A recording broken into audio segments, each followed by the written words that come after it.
नमस्कार, मैं हूं हरिशंकर व्यास। सेंट्रल हॉल में आपका स्वागत है। कोयला घोटाले की जांच की आज पूर्व प्रधानमंत्री डॉक्टर मनमोहन सिंह और उनके खास अफसरों तक पहुंची है। विशेष अदालत को सीबीआई ने सीलबंद लिफाफे में एक प्रकृति रिपोर्ट दी है। ध्यान रहे, अदालत ने 16 दिसंबर को इन लोगों की भूमिका को जांचने के आदेश दिए थे। उसी के बाद एजेंसी ने डॉक्टर मनमोहन सिंह, उनके प्रमुख सचिव टीके नायर, निजी सचिव बीबीआर सुब्रमण्यम आदि के बयान दर्ज किए। मामला उड़ीसा में हिंडाल्को को दिए गए तालाबीरा 2 कोयला ब्लॉक का है। सीबीआई ने पहले कोयला सचिव पारेख सहित कुछ लोगों के खिलाफ एफआईआर दर्ज की थी। बाद में यह कहते हुए क्लोजर रिपोर्ट दी कि किसी के खिलाफ आपराधिक मामला नहीं बनता है, लेकिन अदालत के हड़काने से फिर जांच शुरू हुई। इस प्रकरण से सवाल उठता है कि यूपीए सरकार के खिलाफ भ्रष्टाचार का जो हल्ला हुआ था, उसकी जांच का आज क्या मुकाम है? क्या आज गर्द जम नहीं लग गई लगती है? 2G स्कैम, कोयला खान घोटाले, कॉमनवेल्थ, हसन अली से लेकर मारन बंधुओं के फोन एक्सचेंज जैसे मामलों पर गर्द जम सी गई है। देश और राजनीति को इनकी खोज खबर में अब दिलचस्पी नहीं है। इसके कई अर्थ निकलते हैं। भ्रष्टाचार का मामला कुल मिलाकर भारत में भभके का रूप लिए हुए है। भ्रष्टाचार का ज्वालामुखी पहाड़ जागृत है, लेकिन उसका लावा जब फूटता है तो राजनीति बदलती है, और लावा निकलना रुकता है तो हम नागरिक चिंता छोड़ देते हैं। डर्रा लौट आता है। आज इस पर चर्चा है, मगर उससे पहले गपशप और खास सुर्खियां है। शुरुआत सियासी गपशप से करते हैं। तमिलनाडु की राजनीति कांग्रेस के गले की हड्डी बन गई है। जीके वासन और गणादेशिकन के पार्टी छोड़कर जाने के बाद एक और टूट की संभावना दिख रही है। कांग्रेस आलाकमान ने पूर्व वित्त मंत्री पी चिदम्बरम और पूर्व पर्यावरण मंत्री जयंती नटराजन दोनों को साथ लेकर राजनीति साधने की बड़ी कोशिश की, लेकिन अब ये दोनों पार्टी के लिए मुसीबत का कारण बने हैं। जयंती नटराजन ने कांग्रेस छोड़ दी है और चिदम्बरम के भी अलग होने की चर्चा है। इन नेताओं के आपसी झगड़े से सोनिया और राहुल गांधी मुश्किल में पड़े हैं। जयंती नटराजन ने सीधे राहुल गांधी के खिलाफ मोर्चा खोला। उन्होंने सोनिया गांधी को चिट्ठी लिखकर कहा कि राहुल के ऑफिस से उनको निर्देश आते थे। नटराजन ने पोल खोलने के अंदाज में कहा है कि राहुल गांधी के कहने पर वेदांता का प्रोजेक्ट रोका गया। ऐसे ही हिमाचल प्रदेश में जीवीके पावर, महाराष्ट्र में लवासा सिटी प्रोजेक्ट और गुजरात में निरमा प्लांट के बारे में उनको ऊपर से निर्देश दिए गए। उन्होंने ये बताने की कोशिश की है कि वो परियोजनाओं में अड़ंगे नहीं लगा रही थी, उनसे लगवाया जा रहा था। लोकसभा चुनाव प्रचार के दौरान नरेंद्र मोदी ने उन पर हमला करते हुए कहा था कि जब तक जयंती टैक्स नहीं चुकाया जाता था तब तक फाइल नहीं निकलती थी, लेकिन जयंती नटराजन ने इसे भूलकर मोदी के प्रति सद्भाव दिखाया है। उन्होंने खुलासा किया है कि वो गुजरात की युवती की जासूसी कांड को मुद्दा बनाने के खिलाफ थी, लेकिन उनसे जबरदस्ती इस मुद्दे पर बयान दिलाया गया। कई नेता मान रहे हैं कि तमिलनाडु का चुनाव आते आते प्रदेश में कांग्रेस पूरी तरह से साफ हो जाएगी।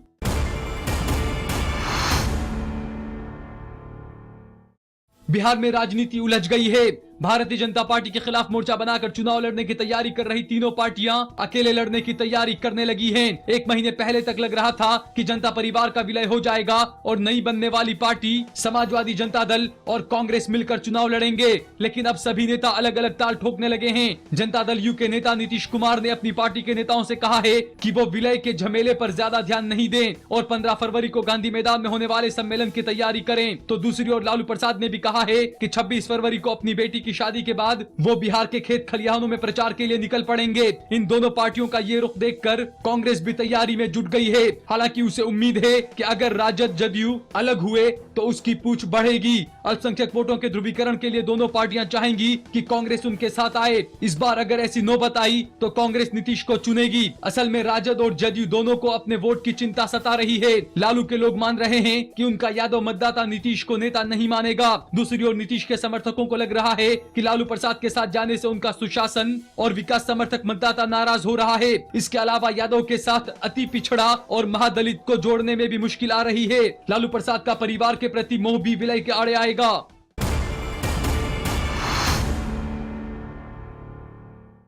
केंद्र सरकार अमेरिका के साथ हुए सैन्य परमाणु करार के बारे में कुछ नहीं बता रही है। जब कांग्रेस की सरकार ने ये संधि की थी तब जोरों शोर से इसका ढिंढोरा पीटा गया था। नरेंद्र मोदी की सरकार भी इसे बड़ी उपलब्धि बता रही है, लेकिन इसकी शर्तों और प्रावधानों का खुलासा नहीं किया जा रहा है। साझा प्रेस कॉन्फ्रेंस के दौरान इस बारे में पूछे जाने पर मोदी ने मुस्कुराकर कहा था कि इसे पर्दे में रहने दें, लेकिन सवाल है कि सरकार कब तक इसे पर्दे में रख सकती है। जानकार सूत्रों का कहना है कि दिल्ली चुनाव की वजह से इसका खुलासा नहीं हो रहा है। भाजपा नहीं चाहती है कि दिल्ली में इसका मुद्दा बने। हालांकि कांग्रेस उपाध्यक्ष राहुल गांधी ने इसे मुद्दा बना दिया है। उन्होंने प्रचार के दौरान कहा कि सरकार ने भारत के हितों से समझौता किया है और परमाणु दुर्घटना की स्थिति में असीमित मुआवजा देने के प्रावधान से अमेरिकी कंपनियों को छूट दे दी है।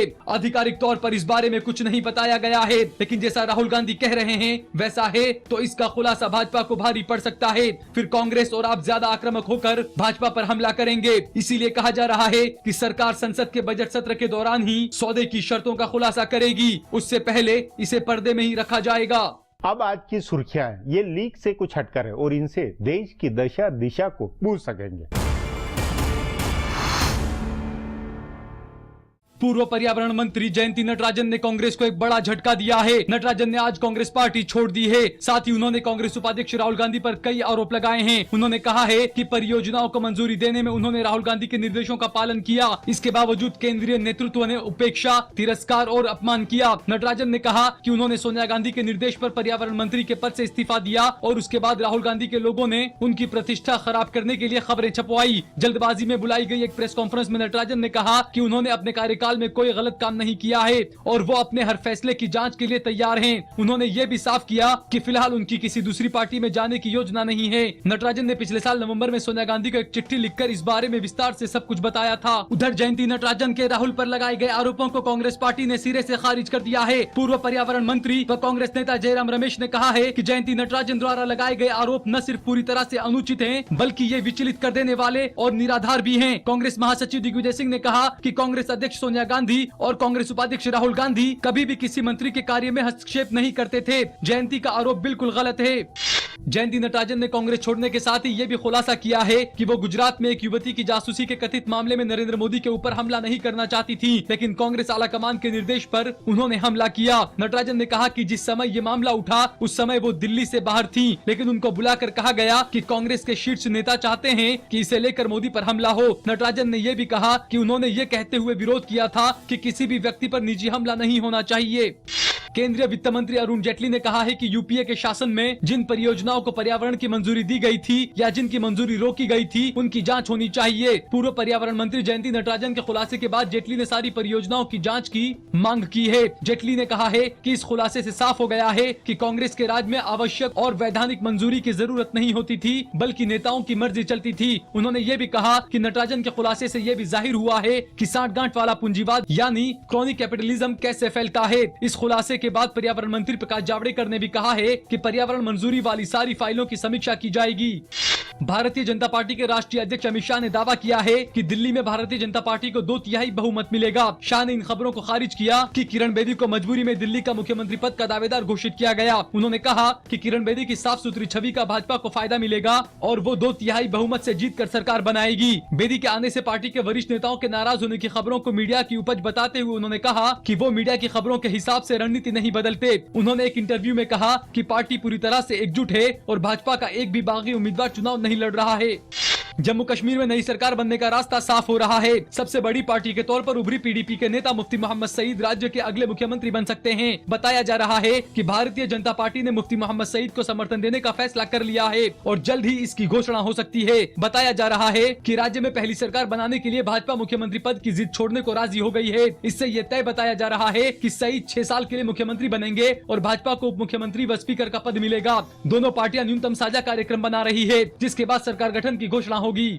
आम आदमी पार्टी के नेता और दिल्ली के पूर्व मुख्यमंत्री अरविंद केजरीवाल ने भाजपा पर बहस से भागने का आरोप लगाया है। उन्होंने भाजपा के रोज 5 सवाल पूछने के फैसले पर सवाल खड़े करते हुए कहा कि वो सीधे बहस करने के लिए तैयार हैं, तो भाजपा उसके लिए तैयार नहीं हो रही है और पर्दे के पीछे से हमला कर रही है। केजरीवाल ने भाजपा को चुनौती देते हुए कहा कि उसे सार्वजनिक बहस करनी चाहिए। उन्होंने दावा किया कि किरण बेदी के आने से भाजपा में कलह शुरू हो गई है और कई बड़े नेता किरण बेदी को हरवाने के लिए एकजुट हो गए हैं। इसी बीच उनकी पार्टी के वरिष्ठ नेता योगेंद्र यादव ने दावा किया है कि पूरी दिल्ली में आपकी हवा चल रही है और पार्टी 50 सीटें जीतकर सरकार बनाएगी।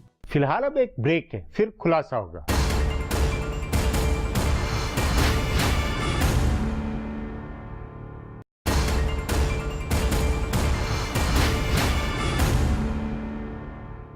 इंदिरा गांधी के वक्त ऐसा हुआ, राजीव गांधी के वक्त भी यही हुआ और डॉक्टर मनमोहन सिंह के कार्यकाल में भी यही अनुभव रहा है कि जब सरकार का इकबाल घटता है तो अचानक भ्रष्टाचार के ढेरों किस्से फूट पड़ते हैं।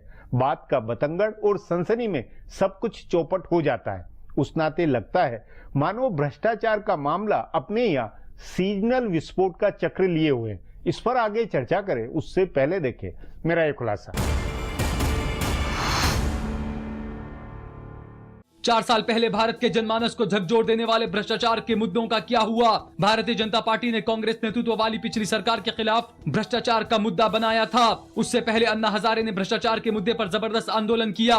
लोकपाल की मांग को लेकर वो कई दिनों तक अनशन पर बैठे। सीएजी ने संचार और कोयला में कई लाख करोड़ रुपए के नुकसान का आंकड़ा दिया। भाजपा ने आकाश, पाताल और जमीन तीनों में जबरदस्त घोटाले का आरोप लगाया। तभी प्रचार के दौरान जब नरेंद्र मोदी ने यह कहा कि वो सत्ता में आए तो सबसे पहले ऊपर से सफाई करेंगे। सांसदों और विधायकों के मामले 1 साल में निपटाने का वादा किया, लेकिन उनकी सरकार का 9वां महीना शुरू हो गया है और एक भी मामले की सुनवाई तक शुरू नहीं हुई है। भ्रष्टाचार की सारी बहस अब सिर्फ काले धन की वापसी की अकादमिक बहसों तक सिमट गई है। इसे लेकर भी कोई बड़ा आंदोलन नहीं है। भ्रष्टाचार के जितने भी मुद्दे उठे थे उनकी सुनवाई अब अदालतों में चल रही है। विशेष अदालतें सुनवाई कर रही हैं, वैसे ही जैसे दशकों से दूसरे मामलों की सुनवाई चल रही है। भ्रष्टाचार के जो मामले 90 के दशक में सामने आए थे और जिन पर बड़ा हंगामा हुआ था, उन सब में आरोपी बनाए गए नेताओं की धीरे धीरे रिहाई होने लगी है। सबके खिलाफ मामले बंद होने लगे हैं। सो ये सवाल है कि क्या यूपीए सरकार में जो घोटाले सामने आए थे उनकी जांच उसी गति को पहुंचेगी जिस गति को बोफोर्स, जैन हवाला डायरी, चारा घोटाला, ताज कॉरिडोर घोटाला आदि पहुंचे हैं? अगर ऐसा है तो ये बहुत त्रासद है। असल में ये भारत की बुनियादी संरचना की गड़बड़ी है। यहाँ घोटालों और भ्रष्टाचार के मुद्दों को सिर्फ राजनीतिक सत्ता बदलने के लिए इस्तेमाल किया जाता है। सिस्टम को बदलने के लिए इनका इस्तेमाल नहीं होता है। वीपी सिंह अपनी सभाओं में कागज का पुर्जा दिखाकर कहा करते थे कि इसमें विदेशी खातों का नंबर लिखा है और वो सत्ता में आए तो सारे पैसे वापस लाएंगे और दोषियों को सजा देंगे। इसी से मिलती जुलती बातें अरविंद केजरीवाल कहते थे और नरेंद्र मोदी ने भी अपनी सभाओं में इसी का प्रचार किया। मीडिया में भी इसी बात का हल्ला रहा। लेकिन सत्ता बदलने के बाद कागज के पुर्जे फाइलों के नीचे दब जाते हैं या दबा दिए जाते हैं। जब नई सरकार का दबदबा खत्म होता है और चुनाव नजदीक आते हैं तो नए घोटाले निकलने लगते हैं। लोग उस पर उद्वेलित होने लगते हैं। मीडिया राष्ट्रीय कर्तव्य के तौर पर उसे दिखाना शुरू करता है। अदालती टिप्पणियां आनी शुरू हो जाती हैं और एक बार फिर पूरा चक्र दोहराया जाता है। इन दिनों नई सरकार के साथ भी वैसा ही फील गुड टाइप का माहौल है। खुद चीफ जस्टिस प्रधानमंत्री की तारीफ कर रहे हैं। जांच एजेंसियां आज्ञाकारी बालक की तरह काम कर रही हैं। उनकी जांच से कुछ भी लीक नहीं हो रहा है। न्यायपालिका की डांट फटकार भी थमी हुई है और मीडिया भी विकास के आने का इंतजार कर रहा है। लेकिन इसका यह मतलब नहीं है कि भ्रष्टाचार के खिलाफ फूटने वाला ज्वालामुखी स्थायी तौर पर ठंडा पड़ गया है। वो एक नई पीढ़ी के आने के इंतजार में सुसुप्तावस्था में चला गया है। अब एक ब्रेक है, उसके बाद भ्रष्टाचार के सुषुप्त ज्वालामुखी पर चर्चा करेंगे।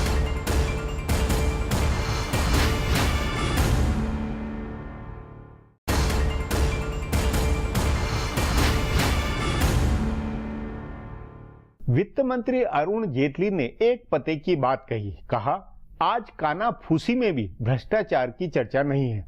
लेकिन ये बात भारत की हर सरकार के प्रारंभिक 2 सालों की हकीकत रही है। चुनाव और सरकार गठन के 2-2.5 साल बाद जब सरकार की चमक घटने लगती है तो अचानक भ्रष्टाचार का लावा फूटता है, इसलिए कि अपने सिस्टम में भ्रष्टाचार का ज्वालामुखी अंतर्निहित है। इस पर चर्चा के लिए आज मेरे साथ वरिष्ठ पत्रकार विनीत नारायण है।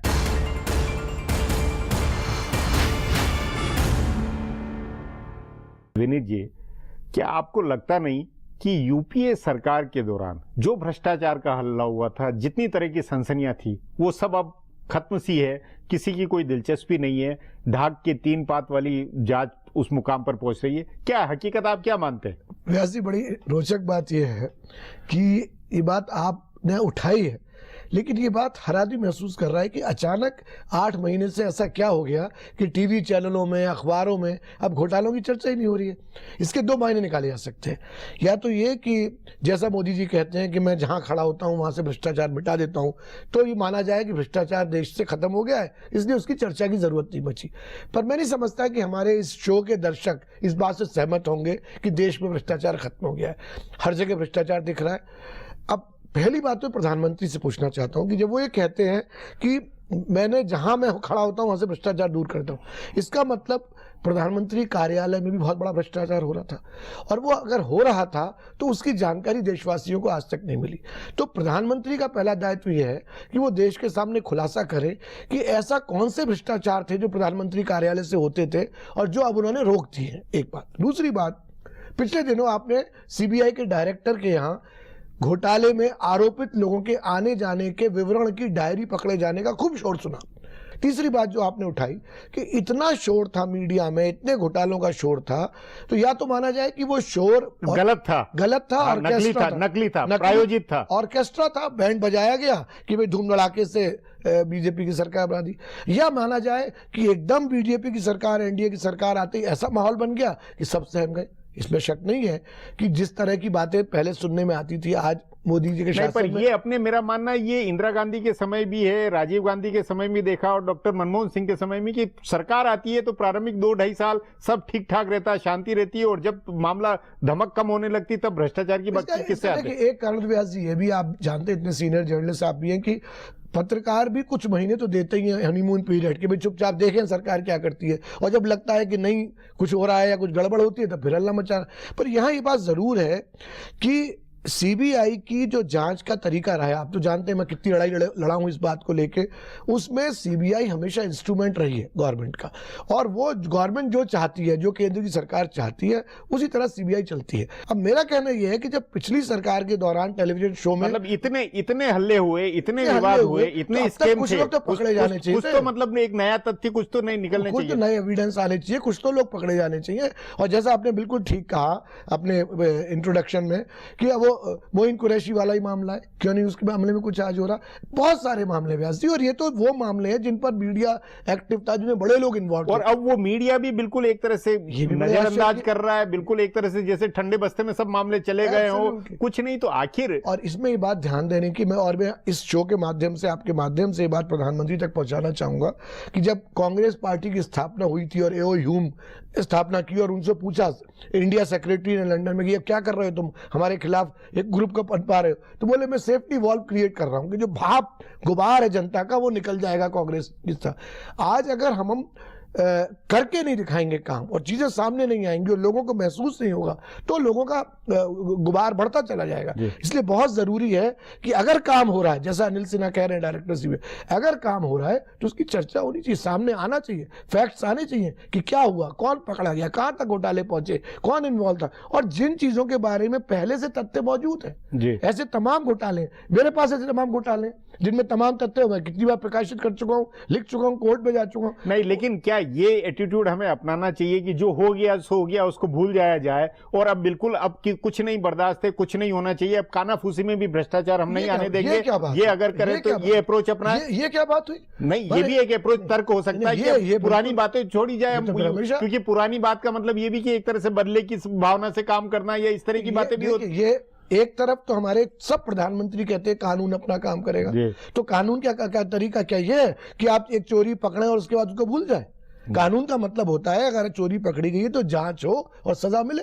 जब तक सजा नहीं मिलती है, चाहे वो कोई केस हो, मैं तो कहता हूं 20 साल पुराना केस हो, और ये क्रिमिनल लॉ कहता है, ये मैं और आप नहीं कह रहे, क्रिमिनल लॉ कहता है कि जब तक अपराधी पूरी तरह अदालत से आरोप से मुक्त नहीं हो जाए, आरोप मुक्त ना हो जाए, एक्विटल ना हो जाए, तब तक वो केस पेंडिंग रहता है। बरी हो जाना यानी छूट जाना चार्जशीट से वो कुछ मामला नहीं विनीत जी, पिछले यूपीए सरकार के दूसरे टर्म के अंदर जितनी तरह के विवाद, जितनी तरह के महाघोटालों के जो माहौल बना एक जनता में, उनके अंदर में से आपके अनुसार जो आज मुकाम है जांच का, क्या आप उस मानते कि वो संतोषजनक है? क्योंकि अदालत में कुछ मामलों सुनवाई भी चल रही है, सीबीआई ने अपनी तरफ से चार्जशीट भी की है, तमाम है, आपके अनुसार सब कुछ वो वाजिब ढंग से कार्रवाई होती हुई लगती है? व्यास जी, मेरा अपना अनुभव तो सीबीआई को लेके रहा है कि सीबीआई नहीं, पूरी अपनी न्याय प्रक्रिया, पूरी न्याय एक प्रक्रिया में व्यवस्था, देखिए, पूरी अदालत अपनी में एक देखिए, सारे तमाम पहलुओं को देखते हुए। बिल्कुल नहीं, बिल्कुल नहीं, बिल्कुल वही ढर्रे पर काम चल रहा है जैसा हमेशा चलता आया है, और इसलिए बहुत एक्टिव इंटरवेंशन की जरूरत है। मतलब इस मामले में भी नई सरकार को नए अंदाज में एक अपनी परंपरा या एक व्यवस्था बनानी चाहिए, इसकी जरूरत तो है। अब कई घटनाएं ऐसी हाल में हो गई कि अब जैसे वो all India institute of medical science का सीवीओ था चतुर्वेदी, संजीव चतुर्वेदी जो भी नाम था। नहीं, उसमें मेरा ये कहना है कि जो प्रमाणित तौर पर जिसकी जांच चालू हो गई थी, जिसका कुछ हुआ था, उसके मामले में जैसे, क्योंकि राजीव गांधी के समय एक बोफोर्स कांड हुआ था, उसका भी अंत नतीजा कुछ नहीं निकला, वही क्या इन पिछले लोगों के मन में तो बात बैठी गई है ना कि चाहे अदालत हो, चाहे मीडिया हो, चाहे सीबीआई हो, अंत में कुछ नहीं होता। इस सरकार की खूबी क्या होगी? मोदी जी के पुराने ढर्रे से बदल के रिजल्ट नतीजे आए, इसमें भी नतीजे की जरूरत है। नतीजे आए और जल्दी आए, लोगों को दिखाई देना। जी विनीत जी, बातचीत को यहीं समाप्त करेंगे। प्रोग्राम में आने के लिए बहुत बहुत धन्यवाद। हमारा प्रोग्राम अब यहीं खत्म होता है, मुझे इजाजत दीजिए। सोमवार को फिर मिलेंगे इसी चैनल पर, इसी समय।